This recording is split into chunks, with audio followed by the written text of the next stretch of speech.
Hello, ladies and gentlemen, boys and girls, and children of all ages. Welcome to the Scale Model Outlaw. If it's your first time checking in, we appreciate having you. Hope you like what you see. If you do, how about maybe give us a big old thumbs up? Yep, we like them big old thumbs ups. Or maybe leave a comment down there below in the old comment section. We appreciate those. And of course, a subscribe would be nice. Don't cost nothing, and we appreciate you. To all our returning viewers, thank you all. We appreciate you. Today we're going to jump on here real quick, and I've got a shop card shout out to a buddy that sent me a shop card and some really cool little teeny tiny license plate size stickers. And we also have an update finally on the Hudson. It's not the update I wanted to do. I wanted to kind of tie a few things together, but it's been too long. I need to let you guys know what's going on with it. I do apologize. It's been a minute since I made a video. Things at work have been busy. You know how it is. We all have a life outside of modeling. We all wish we could do it for a living, but we can't. But before we get into everything, as always, guys, we want to say hello to our sponsors and hear what they have to say. So right after our sponsors, we'll get right back into it.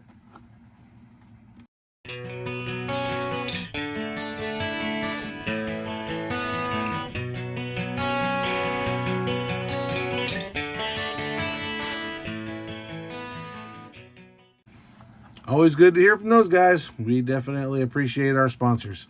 ScaleFinishes.com. Go to them for all your paint supply needs.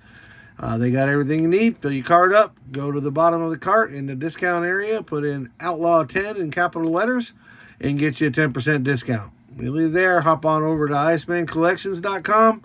Same thing with him. Get all your 3D printed needs. Dioramas, motors, model parts, you name it, he's got it. He's coming out with some new stuff every week, it seems like.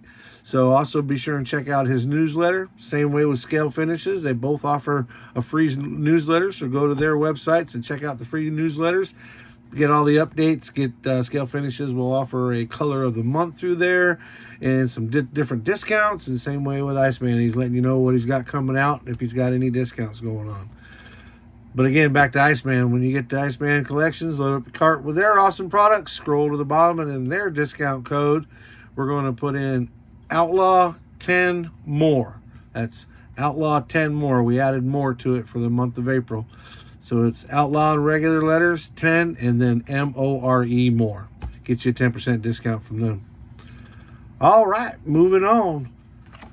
Got a cool shop card I want to give a shout out to. Mr. Don from Don's Garage. That's right. The fat man from Alabama sent us a card. We appreciate that, Mr. Don. We appreciate the words on the back. And we definitely love your channel as well, my friend. We look forward to all the stuff that you got going on. If you guys haven't checked him out, please go check out Don's Garage, the old fat man from Alabama. Great guy. We see him on the lives all the time. He's always got something funny to say and just an all-around nice guy. All right.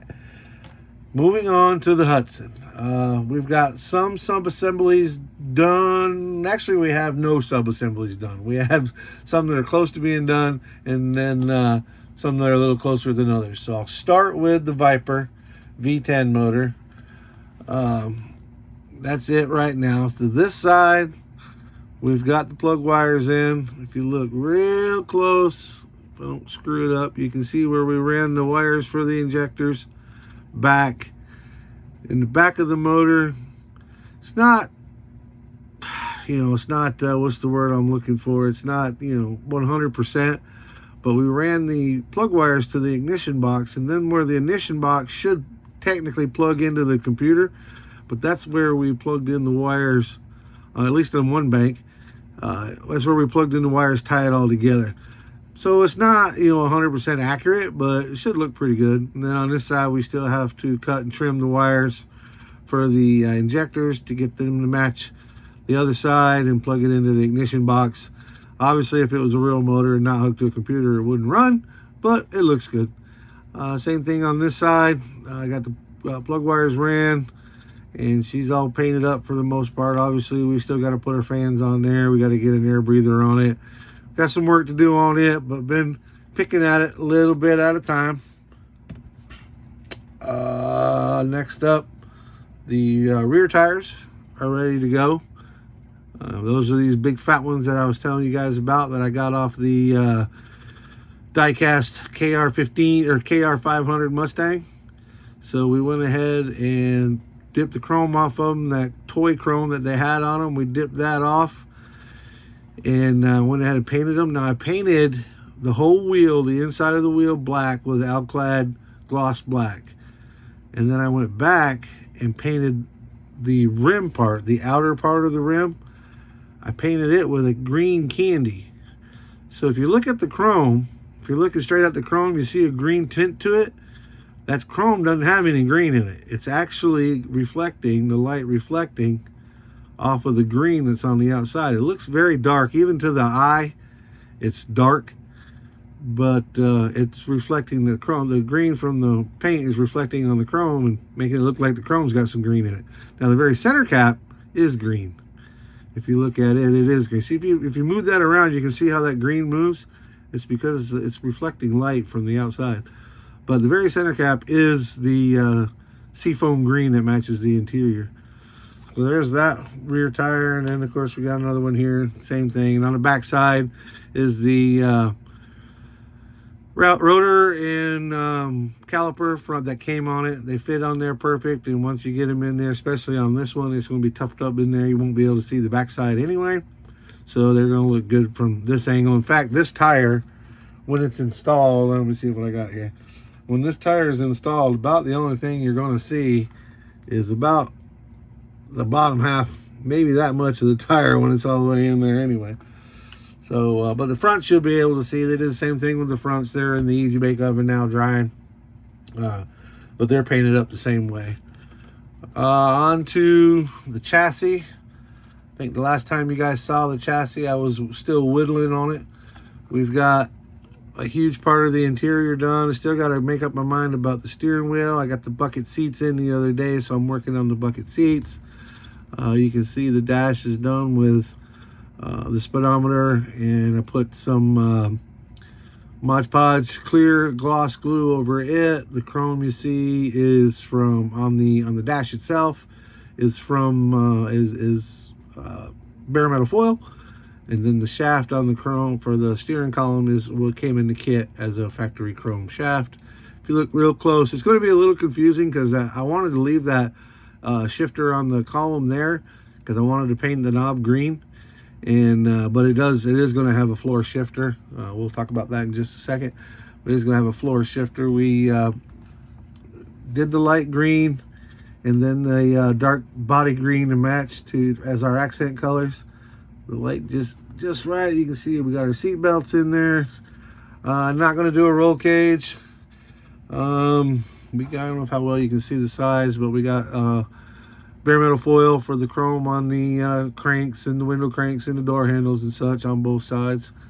The chassis itself, basically from here forward, as far as the chassis goes, is stock minus the A-arms and suspension system, but in the back is a whole nother world. That we've cut all this up and made it to fit those big old tires. The axle is a Dana 60 that I got from VCG Resins, and the links that you can see, the link mounts, I got from Ron Kuhn Resins. The links themselves, the actual tube part of the links is just evergreen styrene, and the heims I got from from Ron Kuhn as well. If you look real close, you can see that both ends have a heim in them, but it's still essentially welded to the frame. So like I said, in real life, this thing would ride like a buckboard wagon, but it's the only way I could get it all up in there and make it for them big tires to stuff up the way I wanted them to stuff up. So haven't done nothing to the body. Like I said, we're not making any modifications there. I did put the sun visor on. I'm not sure if you guys saw that last time around. It's ready for primer, and then a couple coatings, there's a couple sandings there, and then ready for paint. We'll probably get it hopefully this weekend. I got some stuff I got to take care of. Like I said, the work schedule has been crazy. That's why it's been so long since I made a video, but I wanted to get this out there for y'all. A couple people have been asking about it, and I know I did them big stash videos, and then I had to put all that stuff away and rearrange, and it still ain't where I want it, but we'll get it figured out eventually. As you can see behind me, I got more stash ad stuff, so I'm going to make another video probably right after this one about my new stash ad, because that one that you see behind me is a really, really special one that I got from a guy that's a really good friend, and I definitely appreciate him, so I want to give him his own video because he really hooked me up with a kit that I've been looking for a long time. So I want to take care of him. So you guys be sure and keep an eye out for the next one after this. Be another stash ad video. I know that seems like that's all I'm putting out lately, but this one's really special, and it's going to be dedicated to a really good guy that hooked me up. So until that video comes out, until I see you guys out there on the modeling circuit, if you will, y'all be kind to each other, be safe, and keep on modeling.